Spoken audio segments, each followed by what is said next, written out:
Hi hello guys, আসসালামু আলাইকুম। খুব দুঃখজনক একটা ভিডিও লইয়া আইলাম বলতে বেঙ্গলোর জিপিনগর একটা গ্যাস সিলিন্ডার বাস্ট হইয়া এজন ভাই আমরা কৈলাসরত তাই মোটামুটি কালকে হয়েছে ঘটনা। আজকে ভাই সকালে মারা গেছেন। বাইর ভিডিও লাগাইমু আমি সাইটে, আপনারা দেখবা। আর বাইরে এখন বাড়াই টানা লাগে, বাই অকল অনেক টাকা পয়সা লাগে। আর আপনারা সারায় 10 টাকা 5 টাকা 500 টাকা 100 টাকা দিয়া আপনারা সারায় দ্রুত গতিতে সাহায্য করো, বাইরে বাড়ির জেলা আনা যায়। আর আপনারা ভিডিওটা বেশি বেশি করে শেয়ার মারবা। আর আমি বাইরে স্ক্যানার লাগাইমু। আর বাইর বাড়ি হইলেও কৈলাসর কোন জায়গা? কৈলাসর ইরানি থানা, ইরানির ওইখানে বাইর বাড়ি।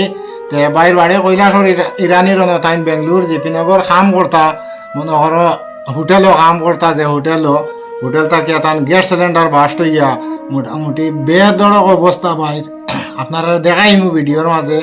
আর স্ক্যানার লাগাই দিম বাই অকল যা পারো সারা মিলিমিশি তোরা সাহায্য করো, এখন মানুষের বাড়ি টানার লাগিয়া তোরা হেল্প করো। আপনারা সারার কাছে রিকোয়েস্ট রইল আমরা। ধন্যবাদ কতখানি ভিডিও আজকে লাগিয়া।